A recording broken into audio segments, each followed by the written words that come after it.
Welcome back to MTG Burgeoning, your channel for all things magic. The Kitchen Table series, MTG Burgeoning's longest running content series, returns with its 68th deck tech. And in today's video, we're going to talk about some Golgari Saprolings.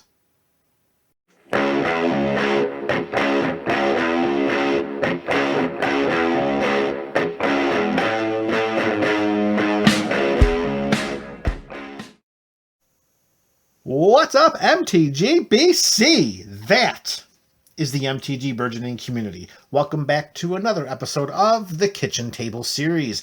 We are up to deck tech number 68, and today it's all about those Golgari Saprolings. So, as it is generally customary here during the Kitchen Table series, let's begin with the mana base. We're going to roll out there with 8 basic swamps. All right, that's the first 8 lands. The next 8 lands are going to be 8 basic forests. We got 8 basic swamps. We got 8 basic forests for some wonderful Golgari symmetry.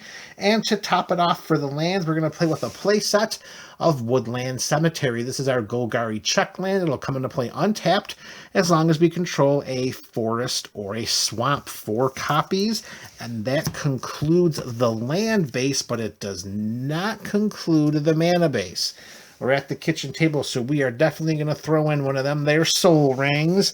So that's 20 lands, 16 basic, 4 check of the Golgari variety, and a soul ring.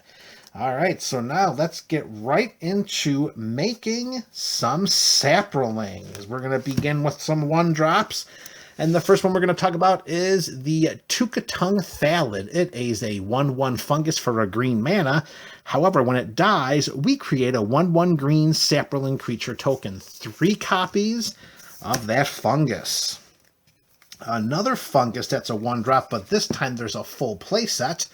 It is going to be Utopia Mycon. It's a 0/2, and at the beginning of our upkeep, we're going to put a spore counter on this dude, and then we can remove 3 spore counters from it to create a 1/1 green Saproling creature token, and this creature also allows us to sacrifice a Saproling to add 1 mana of any color to our mana pool.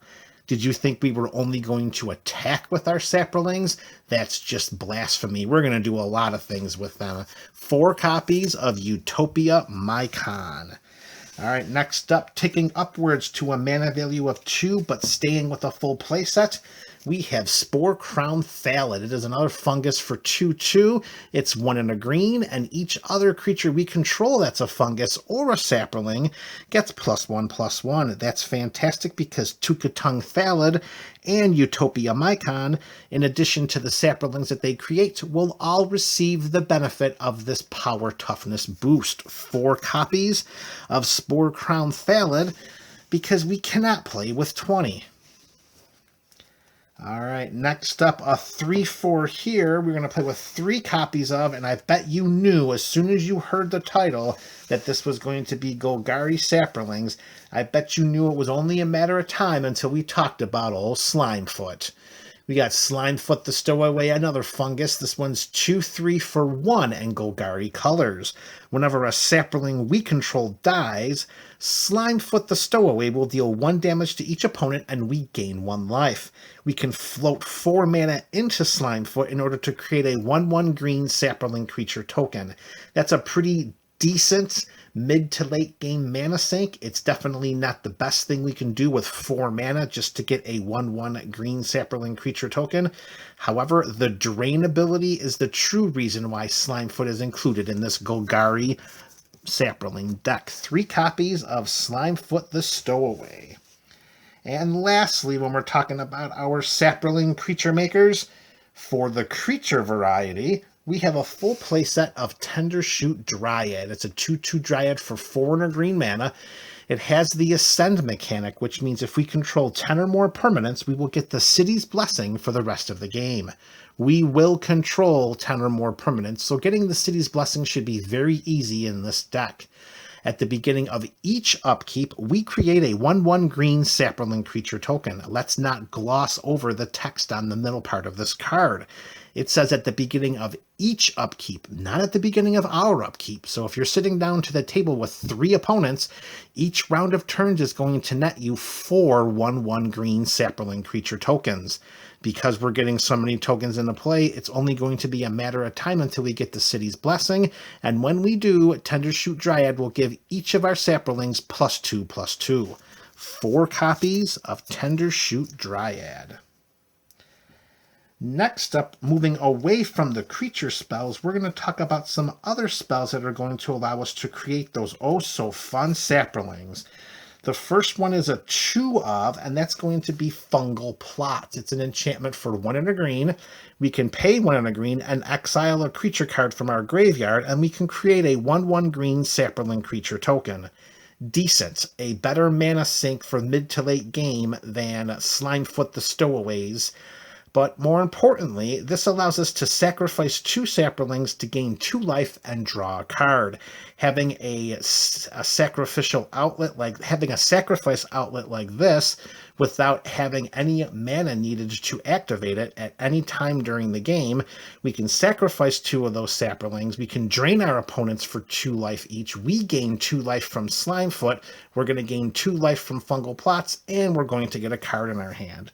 2 copies of Fungal Plots.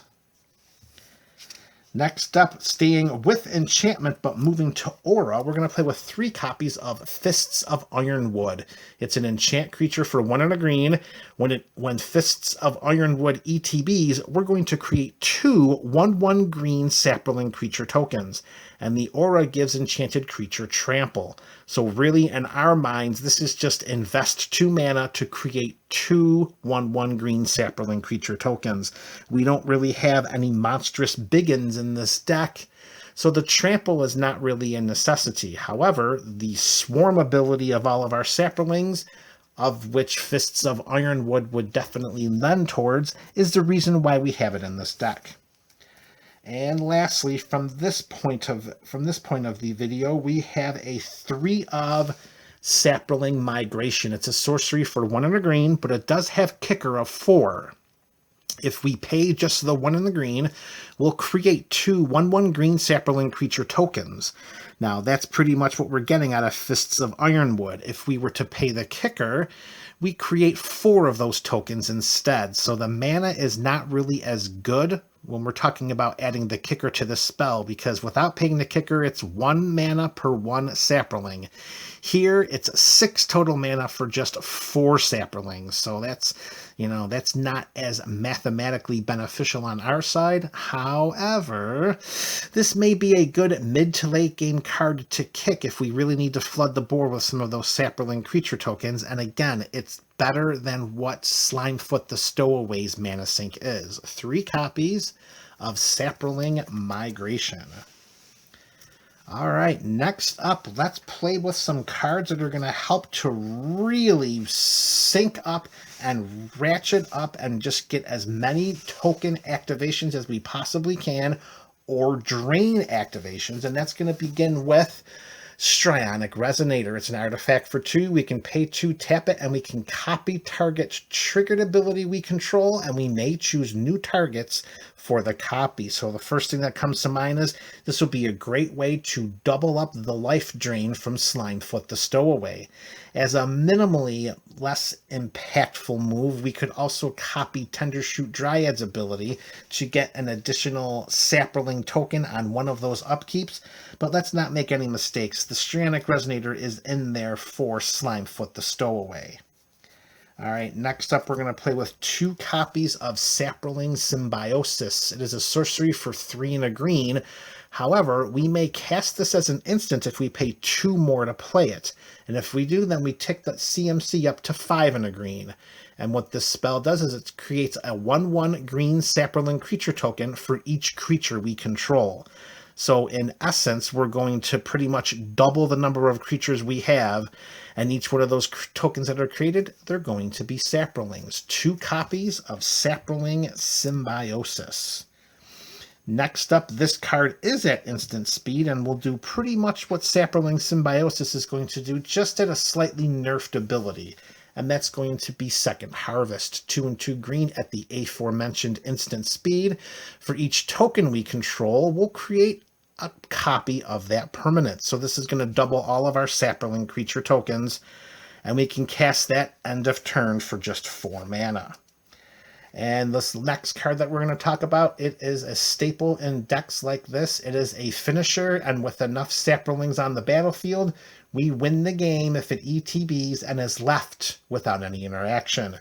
And that will be Coat of Arms. This artifact has a CMC of 5, and each creature gets +1/+1 for each other creature in play of the same creature type. So do be cautious when thinking about casting this spell, particularly if you are playing against anyone else with a tribal deck, because the Coat of Arms will affect their creatures as well. This is not just an individualized effect. This is a global effect, so you got to make sure that the numbers are in your favor when you cast Coat of Arms.